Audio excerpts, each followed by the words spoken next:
I've been thinking a lot about this lately. It doesn't take as much as we think today to have an advantage in our lives and our work. And to be honest, most people are ignoring two things that will really set them apart. And not because they're hard or anything, but because people just really aren't doing them anymore.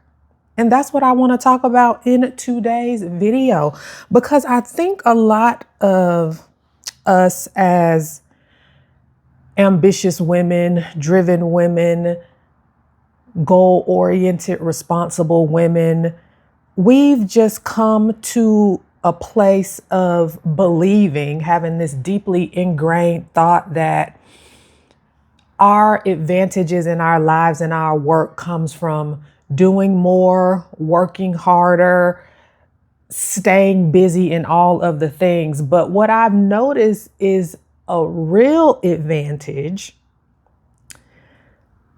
comes from two things. And I've really been thinking about this a lot. And I want to talk about what those two advantages are. Advantage number one is reading. Actual reading books, reading professional, educational journals, reading magazines, reading. No one is reading anymore. Everyone is on social media, doom scrolling, going AI crazy. And don't get me wrong, I work in AI too, but no one is actually reading anymore. And I mean reading actual books, either physical books, like books on your Kindle, ebooks, whatever they may be. No one's reading anymore. And I mean reading in all areas, not just reading for personal development or business, but reading fiction to expand your imagination and your curiosity, reading spiritual books, the Bible, or whatever else you may believe in to build your spiritual relationship with God or your creator. People just are not reading anymore, and that can be one of your biggest advantages in life and at work. The book, well, let me tell you. So in 2024, I spent the entire year writing my own book. And my book came out last year in 2025, Release and Renew, Transform Burnout into Purpose and Unlock Joy and Ease. It is about my burnout journey, how I got there, how I was in it, giving you all the nitty gritty details, and then how I got out of it. And the ending kind of starts at me rebuilding or redesigning the life that I live today. So during that time, I stopped reading like all books because I just didn't want to get any inspiration or anything from anyone else's book. I wanted to have my own clear thoughts. So I didn't read any books. And I think that kind of, like once you aren't doing something for a while, it kind of like is a little bit more difficult for you to get back into it.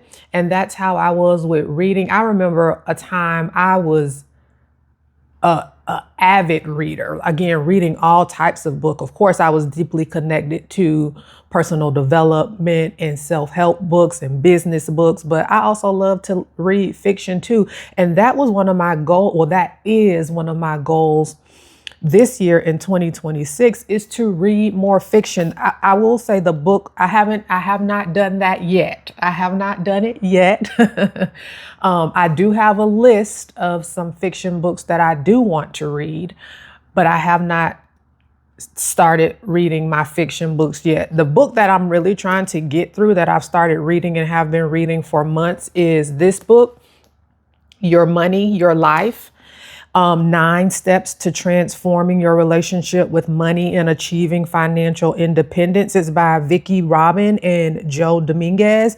And this book is an old classic. It's been around for 25 years, I think it says, but the authors updated this into a new version. And this book, again, I've been reading this for months because it's so much good practical information in here. I have to like stop to really think about it, digest it, process it, and see if it's something that I actually want to put into practice. But this book, because I'm working on my relationship with my money mindset, it goes beyond just practical, tangible strategies, which of course everyone wants. But this really goes deep into money mindset, how you think about money, how money played a role in your upbringing, how money is connected to your life force or your energy. So it's really, really good. And again, this is like personal development and business. So again, I have not started reading any fiction books right now.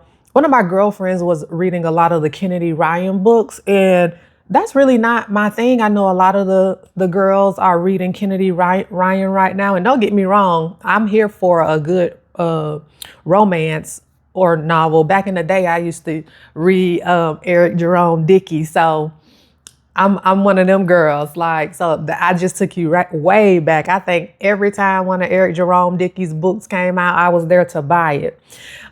In this season, I'm loving a little bit more for fiction, like historical fiction or sci-fi, kind of like books that are along the lines of, what was that?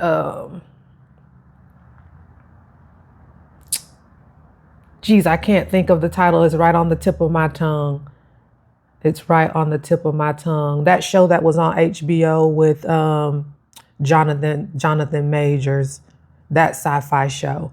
That's kind of more the lines that I'm interested in right now. But we just don't understand how just reading nowadays, because no one is doing it. Everybody is in a state of doom scrolling, how it can just allow you to just sit with ideas, sit with new concepts, allow you to think deeper, allow you to expand your mind, allow you to your imagination and your curiosity, to your creativity to wander.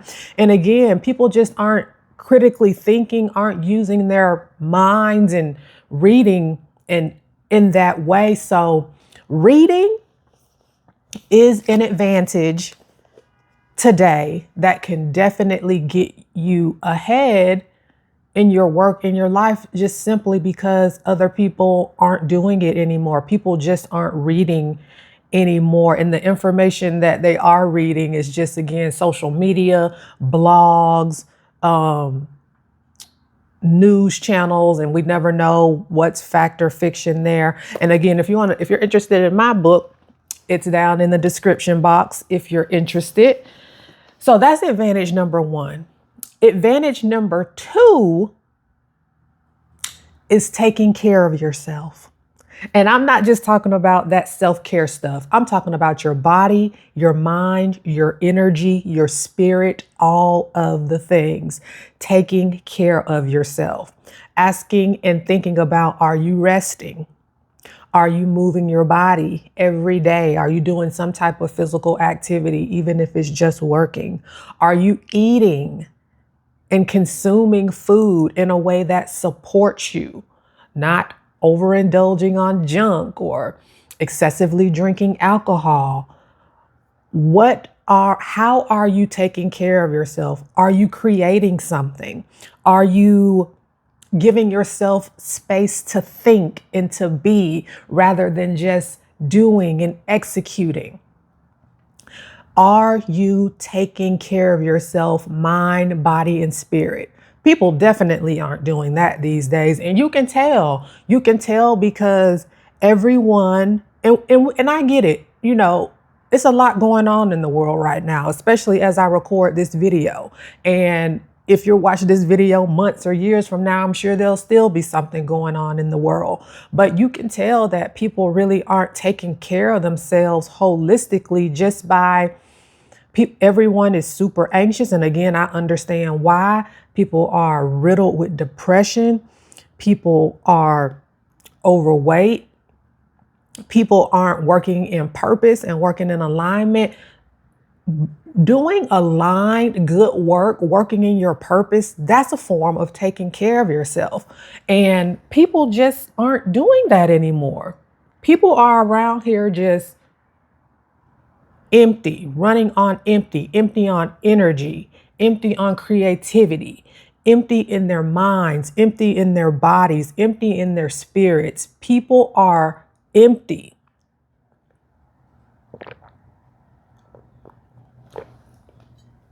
But when you take the time to truly take care of yourself, again, mind, body, spirit, in all ways, resting, eating, doing good, purposeful, aligned work, when you start taking care of yourself, you begin to think clearer. You begin to move differently. You begin to make better decisions. And when you make better decisions, you have an advantage over yourself. I once had a coach tell me, I'm summarizing. She said something along the lines of, again, she didn't say it exactly like this, but it was along the lines of, you want to be better than the next person, just eat better than them. Yeah. If you want to be better than the next person, just eat better than them. And she was talking like in performance wise, like, in your work, because we know people aren't really taking care of themselves. And those are the two biggest advantages that you can do. And again, they aren't these big magical things, but people aren't doing them anymore. They really aren't. And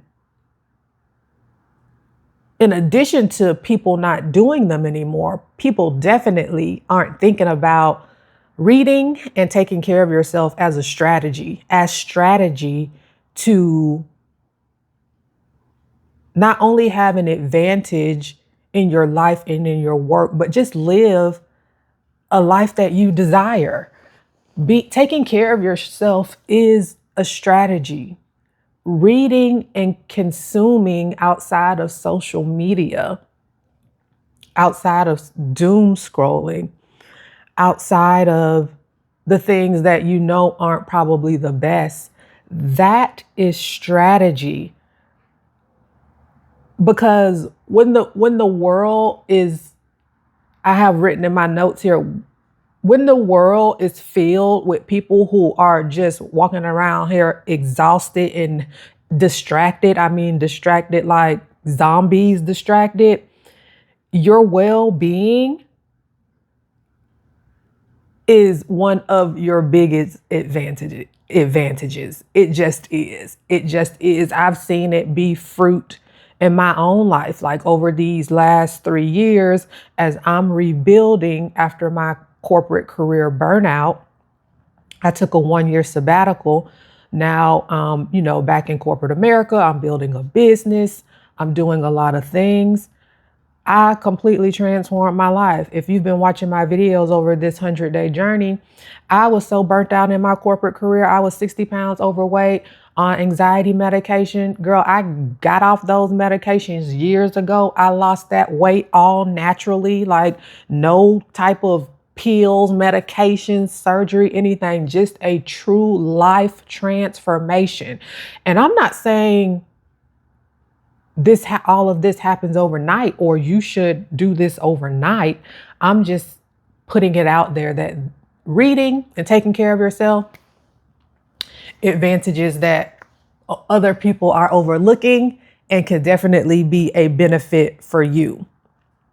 So if you're feeling like you need to the only way you can get ahead is to do more, maybe it's coming back to the two things that people aren't really doing anymore, which are reading and taking care of yourself. I'm Erica Prevail. If any of this resonated with you, let me know down in the comments. If you've missed any of the conversations that I'm having over this 100-day journey, I've put the playlist down in the description box. I'm Erica Prevail, and I share daily conversations helping ambitious, driven, purpose-led, responsible, capable women rework their relationship with ambition, capacity, rest, and creativity. I'll talk to you tomorrow. Bye.